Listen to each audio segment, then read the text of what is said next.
Excuse me?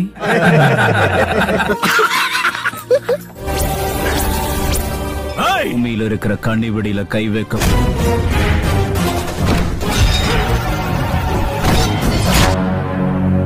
Hai guys, di alur cerita film kali ini, Mimin akan menceritakan salah satu film komedi action terbaik dari aktor tampan kita, Mas Maharaj Raffi Teja. Berjudul Ievanda, film ini sukses menghipnotis umat Brindavan, menceritakan sosok mantan preman mencari kehidupan baru di pinggiran kota.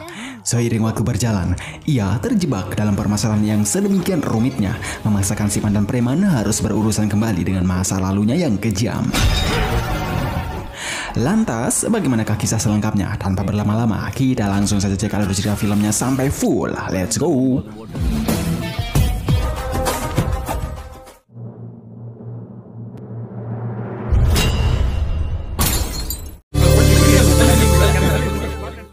Berlatar dari kedatangan seorang artis ternama di sebuah hotel untuk menghadiri gelar acara amal yatim piatu. Ya, dia adalah Laksmi Rao. Namun sesampainya di dalam hotel, acaranya tidak sesuai dengan undangan. Laksmi hanya bertemu dengan Rohit, anak orang kaya raya yang suka foya-foya dan main wanita.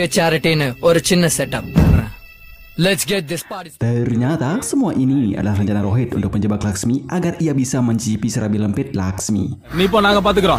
Sadar dirinya dijebak, Laksmi lari ke belakang hotel.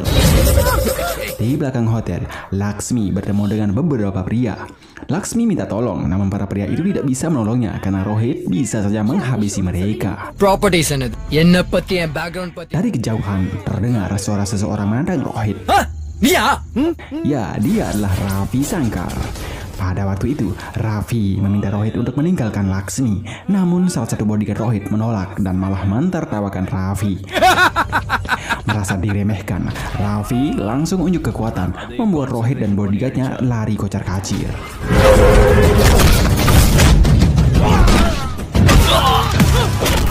Rohit yang merasakan dipermalukan oleh Raffi berjanji akan balas dendam. It's okay. Untuk membalas jasa kebaikan Raffi, pada saat itu Laksmi langsung mengajak Raffi ke hotel untuk berpesta ria guys.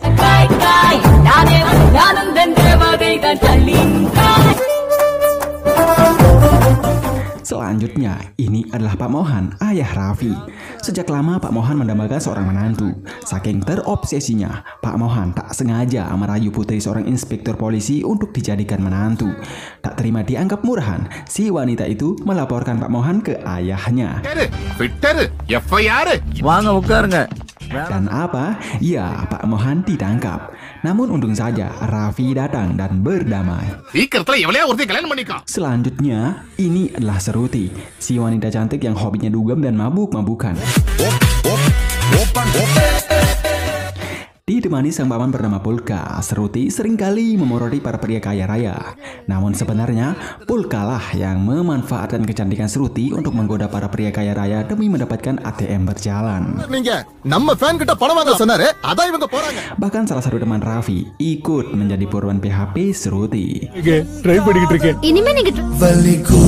Singkat cerita, setelah Raffi mendengarkan cerita sosok Seruti dari temannya itu, Raffi berencana memberikan pelajaran keras kepada Seruti. LCD, LED, 3D. LCD. Saira. Dan esok paginya guys, di sebuah kafe tempat Seruti biasa nongki, tiba-tiba Raffi datang dengan berlagak cupu dan bego. Raffi lalu kemudian duduk di samping meja Seruti. Melihat ada mangsa baru, Pulka dan Seruti terlihat kegirangan. Raffi lalu kemudian memesan kopi. Tak lama, Seruti dan Paman pun mulai berakting. Di mana pada waktu itu, Seruti berperan sebagai wanita yang mendambakan seorang laki-laki cupu penikmat kopi. Kemudian sang paman sengaja sok-sok melarang Seruti jatuh cinta.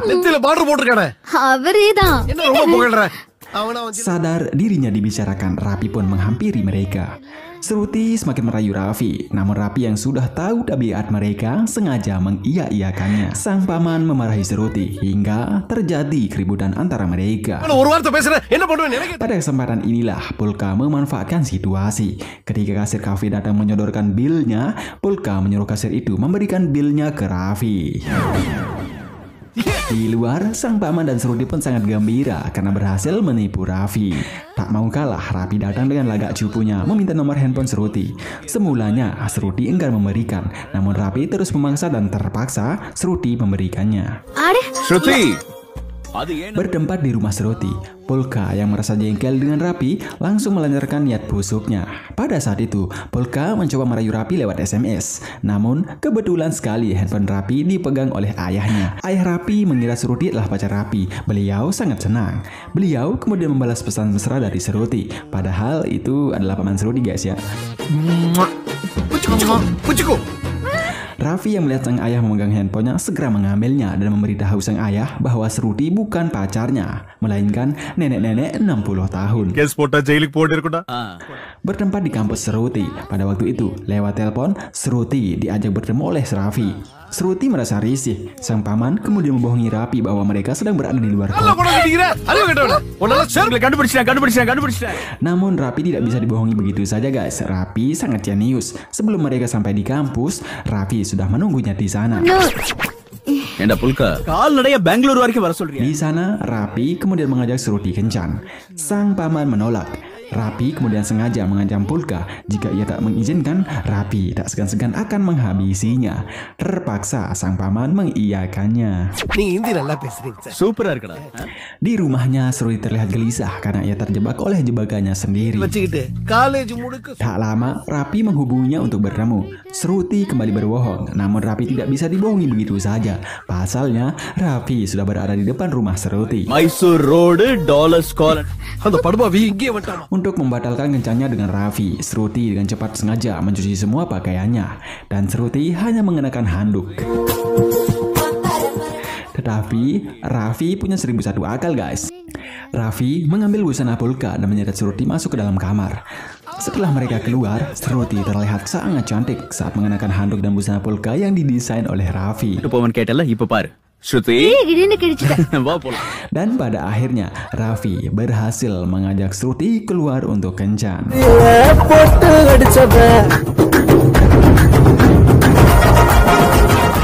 Selanjutnya bertempat di rumah Raffi, terlihat banyak orang berdatangan. Ya, itu adalah perjodohan Raffi yang diadakan oleh sang ayah. Namun justru Raffi sangat marah dan mengusir mereka keluar dari rumahnya. Melihat sikap sang putra, sang ayah sangat kecewa. Saking kecewanya, jika Raffi tak membawakan calon istrinya dalam 1 minggu, sang ayah akan pergi meninggalkan rumah. Pusing dengan semua ini, detik itu juga Raffi langsung mengajak Shruti menikah. Shruti sangat kaget. Pada waktu itu, Shruti enggan memberikan tanggapan, tetapi Raffi akan menunggu jawaban Shruti secepatnya. Setelah Raffi meninggalkan rumah Shruti, tiba-tiba ayah Shruti pulang dari luar kota. Dalam perbincangan mereka, sang ayah akan menikahkan Shruti 10 hari lagi dengan pria pilihannya. Mendengar hal itu, Shruti semakin bingung. Di lain sisi, ia harus memikirkan pernikahannya 10 hari lagi. Sementara di lain sisi lainnya, Shruti bingung bagaimana ia keluar dari jebakannya sendiri. Pada akhirnya, Shruti merencanakan sesuatu dan memutuskan pergi ke rumah Raffi. Sesampainya di sana, Shruti bertemu dengan ayah Raffi. Pak Mohan pun kaget dan bertanya-tanya. Polka pun memberitahu Pak Mohan bahwa Shruti adalah calon menantunya. Mendengar hal itu, Pak Mohan sangat bahagia dan langsung memanggil semua warga untuk melihat calon menantunya itu. Dalam waktu bersamaan, Raffi datang. Raffi kaget dan bingung. Yang semulanya niatnya untuk menjebak Shruti, kini permasalahannya menjadi serius. Demikian dengan Shruti, kini ia terseret oleh jebakannya sendiri. Agar mereka keluar dari permasalahan ini, Raffi dan Shruti memutuskan bertemu di sebuah bar untuk membicarakan semuanya secara baik-baik dan terbuka. Di bar yang sama, anak buah Rohit melihat Raffi. Anak buah Rohit itu kemudian memberitahu Rohit bahwa Raffi sedang nongki bersama gadis cantik. Untuk membalaskan dendamnya, Rohit langsung menyuruh mereka menculik gadisnya. Singkat saja, ketika Shruti berada di toilet, anak buah Rohit datang ingin menculiknya. Ladies toilet kulla vandirkeenga? Bayam beda. Panna 10 லட்சம். Tetapi Raffi datang. அழகான பொண்ணுங்களை பார்த்து அடங்கிட்டு இருக்க மாட்டீங்களா? அப்படியே வாங்கடா. Tanpa basa-basi, Raffi langsung menghajar mereka hingga babak belur. Sedangkan Shruti hanya bisa takjub saat dia melihat jati diri dari Raffi. Setelah anak buahnya dibuat babak belur oleh Raffi, Rohit datang. Dan tak diduga guys, saat Rohit menatap wajah Shruti, ternyata Shruti adalah wanita yang dijodohkan dengan dirinya oleh orang tuanya. Sementara itu, setibanya di rumah Shruti, Raffi pun memperingatkan Shruti agar jangan pernah mempermainkan lelaki, karena bisa saja lelaki yang ia permainkan berbuat jahat kepadanya. Seakan-akan nasihat itu menusuk ke relung hati Shruti, api asmara di hatinya mulai meronta-ronta.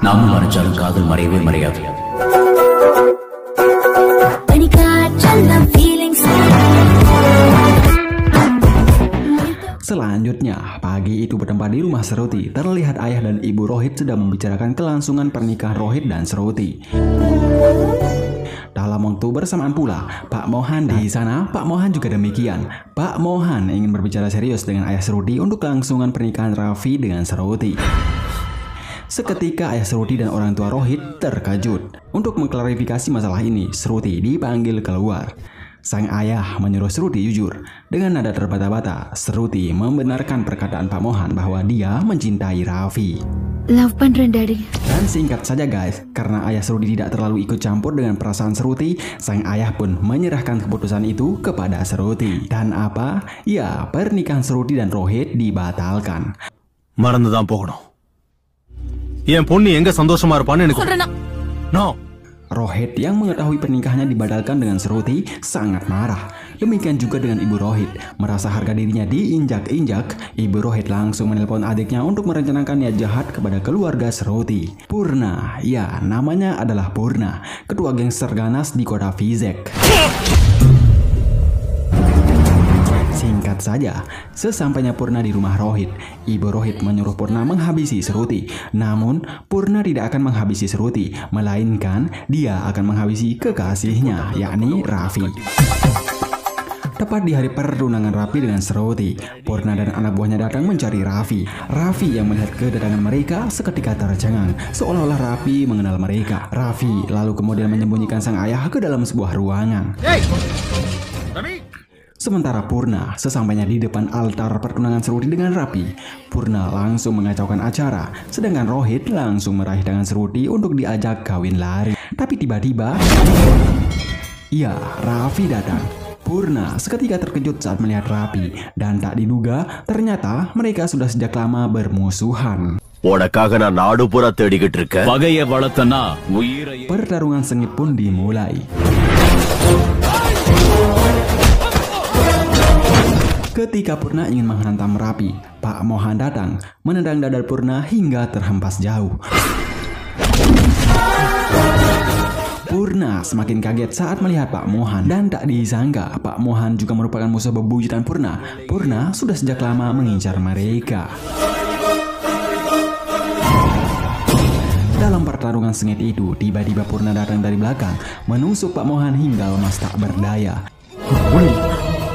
Dan pada saat itu, Purna menyuruh Raffi dan Pak Mohan datang ke rumahnya jika Shruti ingin selamat. Lantas, bagaimanakah kisah masa lalu Raffi, Pak Mohan, dan Purna? Beberapa tahun yang lalu, tepatnya di kota Vizek, Pak Mohan merupakan ketua gangster di Segani. Dulu namanya bukan Mohan, melainkan Nanaji.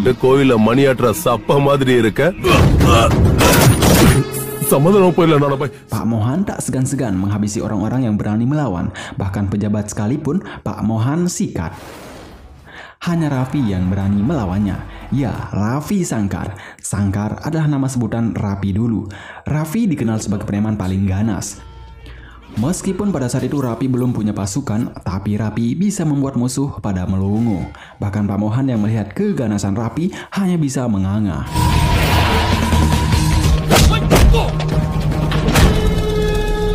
Sementara Purna, kala itu Purna merupakan musuh bebuyutan Pak Mohan. Purna sendiri memiliki dua putra, si sulung namanya Baburaj, orang sedikit temperamental, dan si bungsu namanya Kasi. Orangnya sedikit idiot, meskipun Kasi agak idiot, ia paling disayang oleh Purna. Dulu Raffi dan Purna adalah separtner. Buraj, putra Purna, sangat membenci Raffi karena menilai Raffi terlalu arogan. Namun Purna tetap menahan emosi putranya. Purna sendiri akan mengeksekusi Raffi di waktu yang tepat. Raffi sendiri jatuh cinta kepada seorang dokter bernama Anjali, yang dimana pada waktu itu Anjali sendiri merupakan putri tunggal dari Pak Mohan yang belum diketahui oleh Raffi. Hello mark எதுக்கு ஃபோன் பண்ணீங்க? Seiring waktu berjalan, di dunia pergangsteran, nama Raffi Sangkar semakin disegani. Bahkan Pak Mohan yang kala itu dikenal gangster berbahaya, kalah dengan geng Raffi dan Purna. నీ సుట్టా బుల్లెట్ నా సుట్టా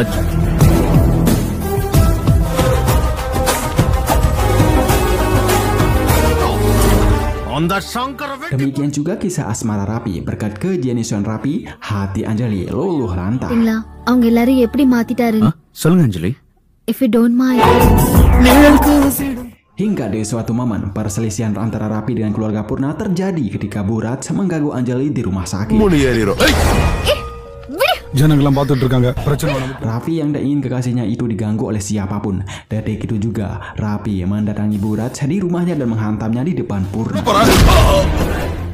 Sang ayah hanya diam kalau melihat Burat dihajar begitu saja, karena ia tahu Burat bersalah dalam hal ini. Tetapi Burat merasa dipermalukan oleh Raffi. Burat berjanji akan balas dendam.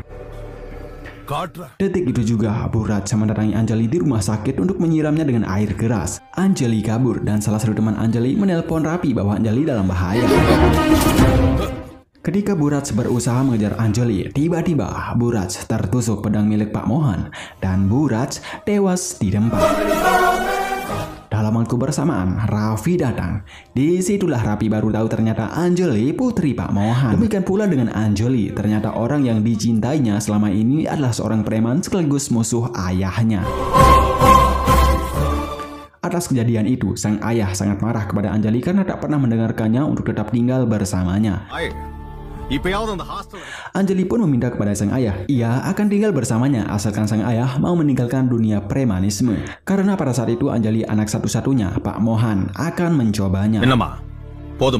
Demikian dengan Raffi, di balik kejeniusan dan keluguannya, Anjali tak habis pikir, ternyata Raffi juga merupakan seorang preman. Anjali sangat marah kepada Raffi karena Anjali tidak ingin kehilangan orang yang dicintainya untuk kedua kalinya. Raffi pun menceritakan alasannya kenapa ia menjadi preman. Raffi melakukan semua ini hanya untuk mencari makan. Ia tak punya siapa-siapa. Sejak kecil dirinya hanyalah sebatang kara. Mendengar cerita Raffi, Anjali sangat bersedih. Singkat saja, demi cintanya kepada Anjali, saat itu juga Raffi berjanji pada Anjali bahwa ia siap meninggalkan dunia kejahatan dan memulai hidup baru. Mendengar hal itu, Anjali bahagia. Bertempat di rumah Purna, atas tewasnya sang putra, Purna berjanji akan balas dendam kepada Pak Mohan. Di waktu bersamaan, Raffi datang. Purna langsung menyuruh Raffi membunuh Pak Mohan. Namun, Raffi dengan tegas mengatakan, jika Pak Mohan tak membunuh Burat, aku yang akan membunuhnya. Mendengar perkataan Raffi, Purna seketika kaget dan detik itu juga Raffi memutuskan keluar dari geng Purna. Raffi juga tegas mengatakan dirinya tidak akan terjun lagi ke dunia kekerasan. Sadar Raffi telah dibudakkan oleh cinta, detik itu juga Purna memprovokasi Pak Mohan agar Pak Mohan sendiri yang menghabisi Raffi. Di mana pada waktu itu Purna membohongi Pak Mohan bahwa putrinya telah kawin lari dengan Raffi.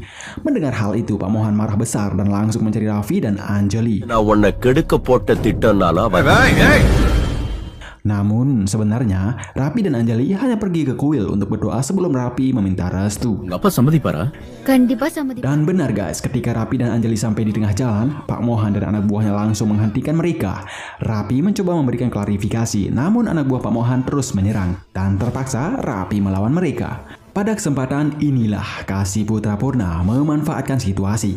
Kasih sengaja memanfaatkan Raffi untuk menghabisi semua anak buah Pak Mohan terlebih dulu. Setelahnya Kasih berencana membunuh Raffi. Benar guys, ketika Pak Mohan dan Raffi terlibat pertikaian, Kasih melepaskan tembakan ke arah Anjali. Seketika Raffi langsung mengambil sebuah kapak, kemudian ia lemparkan ke kepala Kasih. Dan apa? Ya, kapak itu tertancap di kening Kasih dan Kasih tewas. Anjali. Sementara Pak Mohan hanya bisa menganga saat beliau melihat perjuangan Raffi untuk menyelamatkan nyawa putrinya. Anjali, udah kapan ya? Namun takdir berkata lain guys. Di sela-sela kematian sang putra, Anjali berwasiat kepada sang ayah dan Raffi. Anjali meminta kepada sang ayah agar Raffi dijadikan anak, layaknya anak kandung. Demikian juga dengan Rapi. Rapi diminta menjaga sang ayah, serta saat itu Anjali meminta agar mereka meninggalkan kota Vizek, kota penuh kekerasan. Dan setelah itu, Anjali meninggoy. பணி கொடுக்கணும்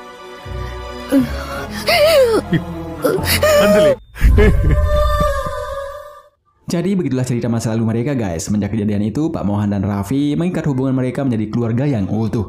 Serta saat itu, mereka memutuskan pergi dari kota Vizek untuk memulai hidup baru. Selanjutnya, bertempat di rumah sakit setelah Purna menusuk Pak Mohan harus menjalani rawat inap di rumah sakit. Tak lama, Ayah Sruti datang. Ayah Sruti meminta Rapi untuk menyelamatkan sang putri yang diculik oleh Rohit. Semulanya, Rapi terlihat ragu. Namun tiba-tiba sang ayah terbangun dan memintanya untuk menyelamatkan Sruti sebelum Sruti bernasib sama dengan Anjali.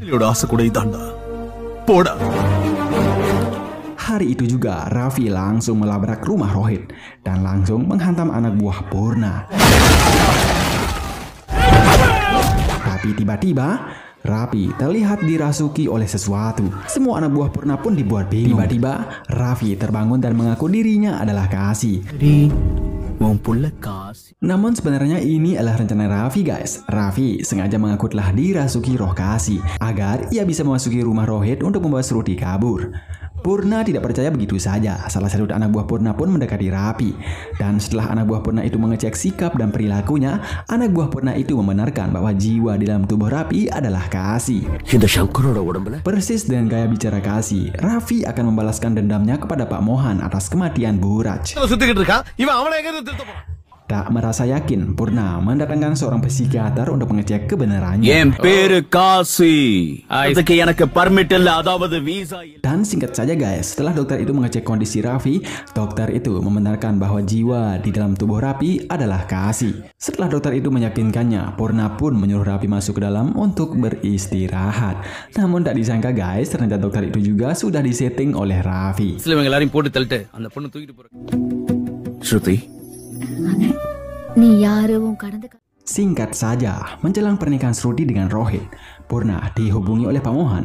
Saat itu, Pak Mohan meminta agar Purna menyerahkan Sruti dan Raffi jika Rohit ingin selamat. Mendengar hal itu, Purna sangat marah. Raffi kembali berakting. Dengan bergaya seperti Kasih, Raffi akan menghabisi Pak Mohan dengan tangannya sendiri. Singkat cerita, pertemuan pun berlangsung di sebuah gedung kosong. Di sana, Pak Mohan langsung menyuruh Purna menyerahkan Raffi dan Sruti. Raffi pun demikian. Untuk meyakinkan Purna, dengan gaya Kasih, Raffi akan menghabisi Pak Mohan setelah ia sampai di depan Pak Mohan. Merasa yakin, Purna pun menyuruh Raffi dan Sruti berjalan ke Pak Mohan. Dan sebaliknya, Rohit juga disuruh berjalan ke arah Purna. Setelah Raffi dan Sruti bergabung dengan Pak Mohan, Purna baru sadar ternyata selama ini ia ditipu oleh Raffi.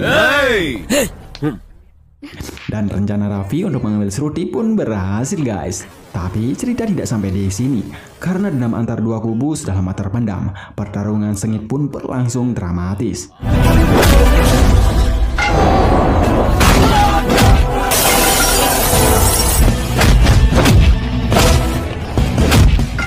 Pada saat itu, Raffi tidak sampai membunuh Purna. Raffi hanya memberikannya peringatan dan nasihat bahwa kekerasan hanya akan mendatangkan kegaduhan. Dan itu adalah janji Raffi sendiri, tidak akan berbuat kekerasan lagi.